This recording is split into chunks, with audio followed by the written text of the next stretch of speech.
Hi అండి, అందరు ఎలా ఉన్నారు? బాగున్నారా? ఈరోజు పొద్దున్నే తెల్లారగట్ల తీసిన వీడియోనండి. తెల్లారగట్ల తీసిన వీడియో నాకు పొద్దుటి నుంచి కొన్ని పనుల వల్ల అవ్వలేదండి. బయటకు వెళ్ళటము, ఒక చిన్న ఫంక్షన్ ఉందండి మా ఆడపడుచు వాళ్ళది. ఆ ఫంక్షన్ వల్ల బయటకు వెళ్ళటం, అటు ఇటు పనుల వల్ల, ఇంట్లో పనుల వల్ల కాస్త లేట్ అయిందబ్బా. కాస్త కాదు, చాలా లేట్ అయిపోయింది.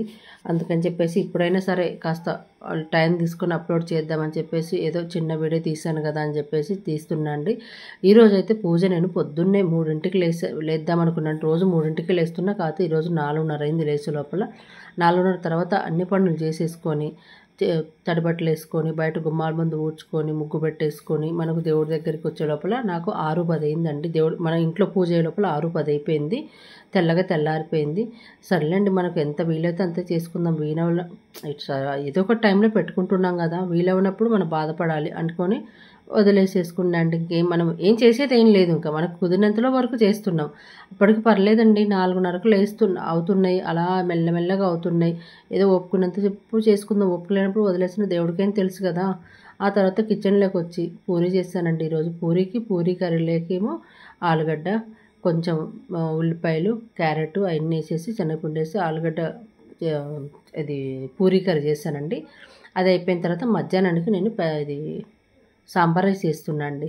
సాంబార్ రైస్ ఎప్పుడైనా నేను కందిపప్పుతో చేస్తాను. ఈసారి పెసరపప్పు కూడా వేసాను, టేస్ట్ బాగుంటుందని చెప్పేసి ఈ పప్పు నేను మనకు సాదా పప్పు వేయించుకొని పెట్టుకుంటే చాలా బాగుంటుందండి. వేయించుకున్నాను అనమాట. 1 కప్పు కందిపప్పు, 1 కప్పు పెసరపప్పు తీసుకొని, కొద్దిగా తగినంత పులుపుకు చింతపండు తీసుకొని, ఏ కప్పుతో అయితే మనం పెసరపప్పు నానబెట్టామో, కందిపప్పు పెసరపప్పు నానబెట్టామో అదే కప్పుతో బియ్యం 2 కప్పులు వేసాను. బియ్యం 2 కప్పులు వేసేసుకొని, ఆ బియ్యం బాగా ఇప్పుడు వేయించుకోనక్కర్లేదండి. పెసరపప్పు అయితే వేయించిన పప్పే. ఫస్ట్ బియ్యం వేసేసుకుందాం. బియ్యం వేసేసుకొని ముందుకు కందిపప్పు పెసరపప్పు వేసేసుకుందాం. కందిపప్పు పెసరపప్పు వేసేసుకొని, ఆ తర్వాత కొంచెం మిరియాలు, కొద్దిగా పచ్చిమిర్చి వేసేసుకొని, అల్లము జీలకర్ర అయినక్కర్లేదండి. కొద్దిగా జీలకర్ర కూడా వేసుకొని, లేదంటే పోపులు వేసుకోవచ్చు. ఇప్పుడు నీళ్ళు మాత్రం మనం 8 కప్పులు వేసాను కదా, 4 కప్పులు వేసాను కదా బియ్యము. అంటే 2 కప్పులు బియ్యము, 1 కప్పు పెసరపప్పు, 1 కప్పు కందిపప్పు. మనం కప్పుకు వచ్చేసి పొడిగా కావాలంటే 1 కప్పుకు 2 ఇప్పుడు మామూలుగా గ్లాస్తో బియ్యం వేసుకొని గ్లాస్కు 2 వేస్తాం కదా, అలానే ఈ కప్పుకు 2 గ్లాసులు నీళ్ళు, అంటే 1 కప్పు బియ్యానికి 2 కప్పులు నీళ్ళు పోసుకోవాలి. అప్పుడు మనకు పొడిగా అవుతుంది. మీకు ఇది సాంబార్ రైస్ పొడిగా కావాలి అంటే అలా చేయండి. నేనైతే కొంచెం మెత్తగా కావాలని చెప్పేసి దాన్ని డబల్ వేసాను. అంటే 8 కప్పులకు 16 కప్పులు వేసాను నీళ్ళు. అంటే 4 కప్పులు బియ్యానికి 8 కప్పులు వేయాలి కదా, అట్లా నేను డబల్ వేసాను అనమాట. కావాలంటే మళ్ళీ మనం గట్టి పడ్డా కానీ మళ్ళీ కాసైనా పోసుకోవచ్చు, లేదంటే చల్లనీళ్ళని పోసి సిమ్లో పెట్టేసి వేడికి అవుతాయి అనమాట. ఇప్పుడు అన్నం ఉడికింది కదా, కందిపప్పు అన్నం ఉడికింది కదా సాంబార్కి, అది పక్కకు పెట్టేసుకొని పోపు పెట్టేసుకుందాం. నిన్ననే కదా ఫ్రెష్ది మనం చేసుకున్నాం కదా, నెయ్యి చేసుకున్నాం కదా, కాస్త నెయ్యి కొద్దిగా వేసేసుకొని, ఆయిల్ వేసేసుకొని, తాలింపు గింజలు అన్నీ వేసేసుకుందామండి. తాలింపు గింజలు వేసేసుకొని, జీలకర్ర, ఆవాలు, ఎండుమిర్చి, కాస్త పచ్చిమిర్చి, కొద్దిగా జీడిపప్పు, కరివేపాకు అన్నీ వేసేసుకొని తాలింపు పెట్టేసుకుందాం. తాలింపు అక్కడ ఒకవైపు సిమ్లో పెట్టుకున్నాం కదా. ఇప్పుడు మనకు కొంచెం అన్నం గట్టిగా అయిపోయింది కాబట్టి కొంచెం చింతపండు పులుసు పోస్తాం కదా, పులుపు కోసము ఆ వాటర్ మనకు సరిపడేంత వాటర్ వేసుకుందాం. మీకు సరిపోదు అనుకుంటే, ఇంకా లూజ్గా కావాలి అనుకుంటే 1 గ్లాస్ నీళ్ళు మరగబెట్టైనా పోసుకోవచ్చు, లేదంటే మనకు సిమ్లో పెట్టాం కదా, సిమ్లో పెట్టినప్పుడు కొంచెం వాటర్ వేస్తే ఆ సిమ్లో ఉన్నప్పుడు ఆ వేడికి మంచిగా కలిసిపోతుంది. నేను ఇంకా వాటర్ వేయలేదండి, చింతపండు పులుసు పోసాను కదా, సరిపోతుంది. అదే నాకు కాస్త లూజ్ అనిపించింది. ఇప్పుడు స్టవ్ మీద గిన్నె పెట్టుకున్న పోపు ఆయిల్ వేడెక్కింది కదా, దాంట్లో ఆవాలు, జీలకర్ర, శనగపప్పు అన్నీ వేసేసుకుందాం. అవి కాస్త వేగినాక జీడిపప్పు, పచ్చిమిర్చి, కరివేపాకు వేసేసుకుందాం. జీడిపప్పును కొంచెం వేయించుకున్న తర్వాత వేసేసుకొని సిమ్లో పెట్టుకొని వేయించుకుందామండి. హైలో పెడితే మాడిపోతుంది.